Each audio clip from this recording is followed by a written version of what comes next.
The news. The news. The news. Behind the statist media lies. La télé show. The basis of this program is fact that all of us, regardless of our beliefs, can do nothing but profit from a free exchange of ideas. Using that yardstick, now to our story. Well, ladies and gentlemen, this is the Brock Wally program. My name is Brock Wally. I'm your fearless host. Show we tackle the news headlines, sifting them out like leftists, alphabet soup, Democrat Party, fake news lies, the chaff that they are from the golden wheat of truth. Serve that up to your ADD reality television show minds on a silver platter of rhetorical deliciousness. That, my fellow citizens, is the show in a nutshell. Ladies and gentlemen, in my very state, it's an interesting thing going on. I'm broadcasting to you from William Penn's Pennsylvania, the rolling hills. Blue mountains, for those of you in Colorado that like to tease us about our hills. There's a sign. Apparently, there's a sign. There's a sign in up somewhere in Penn State University, and somebody is extremely offended by it. The sign is in regards to illegal immigration, and at least thus far, Penn State University is not going to take it down, which I just find to be amazing. Maybe we're turning the tide here. I don't know.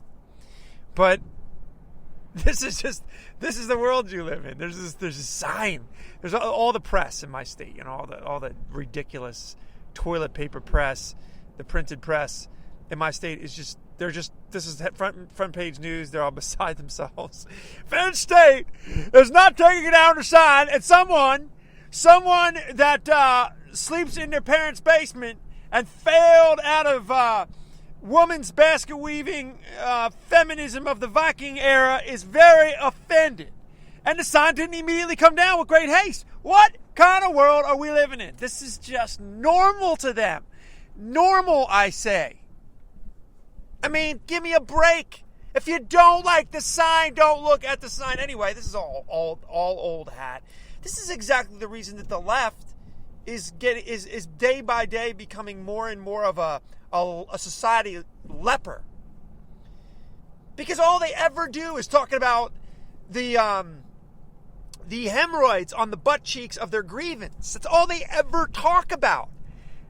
I mean, we people who have studied the left and political animals, I know they're bankrupt anyway, but I'm surprised they're allowing everybody else to know they're bankrupt.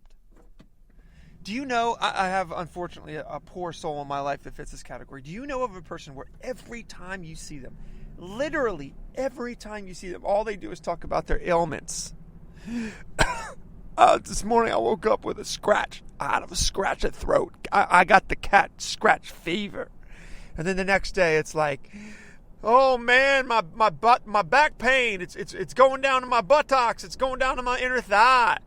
I was like, you weigh 300 pounds. I mean, it's probably got something to do with your back pain.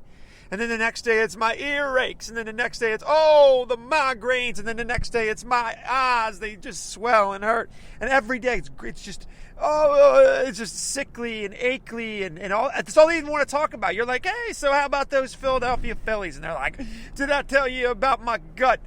My gut is just rumbling and tumbling. I've been taking the Pepto-Bismol. This is the type of person in your life. You know this type of person?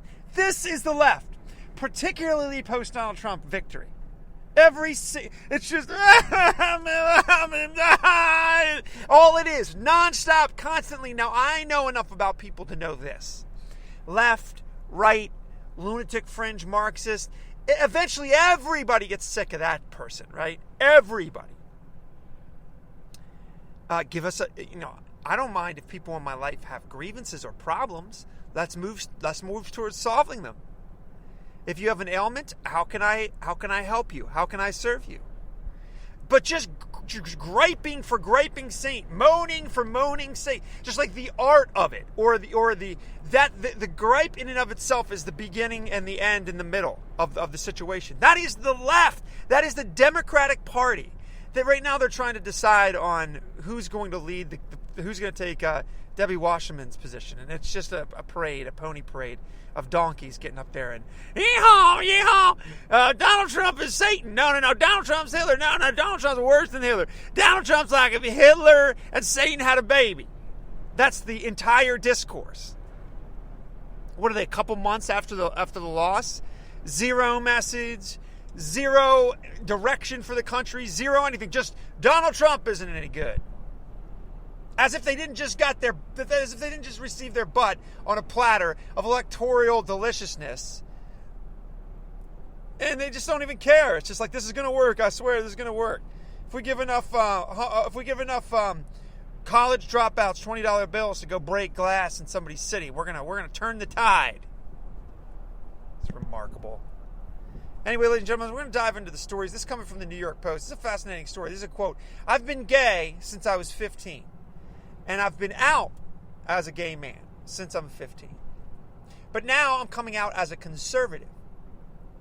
Conservative, much, much harder. End quote. It's a fascinating piece. I've told you this, and I've told you this, and I've told you that the bigots are all on the left. The people that exclude are on the left. The people with small minds, left. The people that judge and prejudge, and if you're not like them, you know what I mean? You know how it's always like the Republicans or the conservatives are always like, they don't like the other. No, that's not actually true. It's not actually true. The Democrat Party, if you do not think like them, speak like them, have opinions like them, they want nothing to do with you. Moreover, there was just some chick on the Grammys last night. It was pretty awesome, actually. She takes off this white sort of shawl and relieves this "Make America Great" dress with a Trump train, like literally the train of the dress. And like within a couple of minutes, the woman's getting death threats from the left. So it's not even that they won't accept you. They don't think you're worthy of breathing in God's clean air. Anyway, that story in the New York Post, it's a fascinating story. Bigotry on the left. Closed-mindedness on the left. Small-mindedness, exclusive kind of thinking and hive-mindedness on the left. Left. It's all projection. Ladies and gentlemen, President Trump rolling back regulations. I cannot tell you how thrilled I am about this. Because what does this mean? This means a vibrant economy. And I know this because I have untold amounts of friends who are... I just like these people. I like being around these people. I have a lot of people who have their tentacles in the world of business, entrepreneurship, etc. Every single time, to the letter. It doesn't even matter what politics they have. They run the gamut of politics. Regulations is crushing them. It's just crushing them. It's arbitrary. Most of it's ridiculous. Some of it doesn't even have anything to do with anything. I just couldn't be happier. I could not be happier about this. Trump rolling back regulations in record pace, by the way. Washington Post is beside themselves. You might as well say that the zombie virus has hit and we're all doomed. That's the way they write this piece. Administration rounds up criminal aliens. By the way, almost every one of them known criminals. That should trouble you, because the question here is, why did the last administration not round up known criminals? Why optics? Do you think the first loyalty was to you? Oh, you silly, foolish thing. Your safety? Your family's safety as a citizen of this country? You don't actually think that is the thing that takes precedence, do you? Posturing, pandering, politics, baby. Way back there, if they get around to it, we'll take care of some citizen safety and rounding up, nuisance known criminals. These people are known. By the way, this isn't hyperbole. Known rapists, known violent offenders, known drug traffickers. The left's like, oh my gosh, they're rounding up the illegals. They'll probably show you a picture of a very cute young girl with slight tint to her skin, crocodile tears, and they'll print that as if that's what's happening, when it's just a complete and total deception lie. No, they're rounding up criminals. By the way, it just so happens to be exactly what the now sitting president campaigned on. So we went to the Americas. This is basically what happened in a nutshell, right? He went around, he went to all 50 states, gave campaign speeches, advertisements on TV, so on and so forth, debates on television. He says, I'm going to round up illegal criminals. I'm going to round up the illegal segment of our population. First of all, they're illegal for even being here. Second of all, they're doing criminal acts on our soil. I'm going to round them up and get them out of here. So he says that to the American people. The American people go to the ballot. So that sounds like a good idea. They pull a lever for Donald Trump. Then the media and the left's like, oh my goodness, he's rounding up illegal aliens who commit crimes. Can you believe this guy? The nerve of this guy. That's literally what's happening right now. I know MSNBC, CBS, all those cats are going to paint it differently. That's actually straight down the middle of the plate. That's what's happening. As if this is some sort of like weird or unknown or what a wild card or my gosh, this breaks from the norm. Well, it does break from the norm. I guess they have a point there. Usually politicians just blow smoke up your butt and then get into office and sip on corruption, gin and juice. That's the normal. This whole like campaign promises and the fulfilling them, abnormal. Children, ladies and gentlemen, suing the president to stop global warming. This 9-year-old. Do you think, I'm taking bets, do you think this 9-year-old has any idea about this issue at all? Have any idea what she's talking about? Or do you have the suspicion that her fanatic parents, probably named Raven and Chafe, are like using their offspring as a political pawn? Next thing we'll know, this poor 9-year-old will be in some empty video dropping the F-bomb because it's so edgy. Ridiculous. CSmonitor.com if you feel like polluting your mind with that story. The Ninth Circuit sets a dangerous precedent, ladies and gentlemen, and I'm not playing around about this. We're not looking at an imperial presidency. That's not what we're looking at. What we're looking at is an imperial judicial branch, a judiciary that's run away. Look, I've read this law.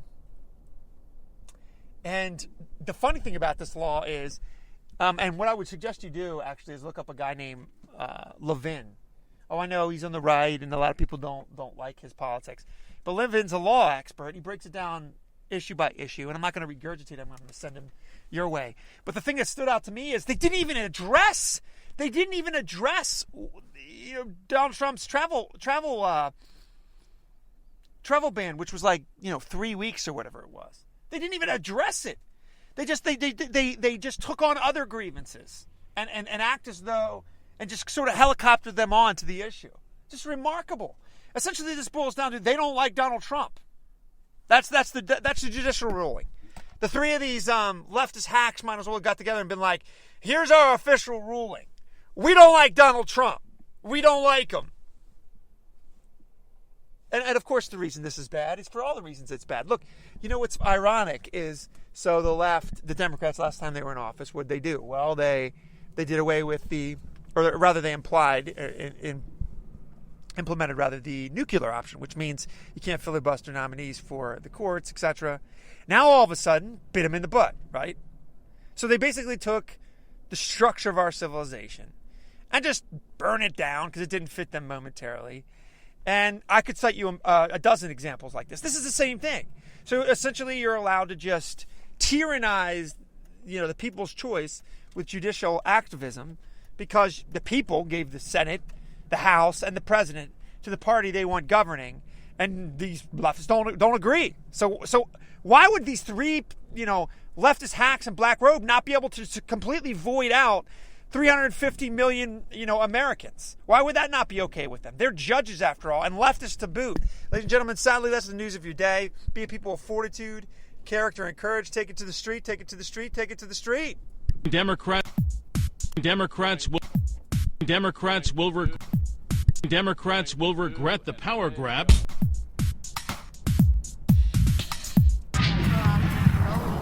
À Broclo, les productions.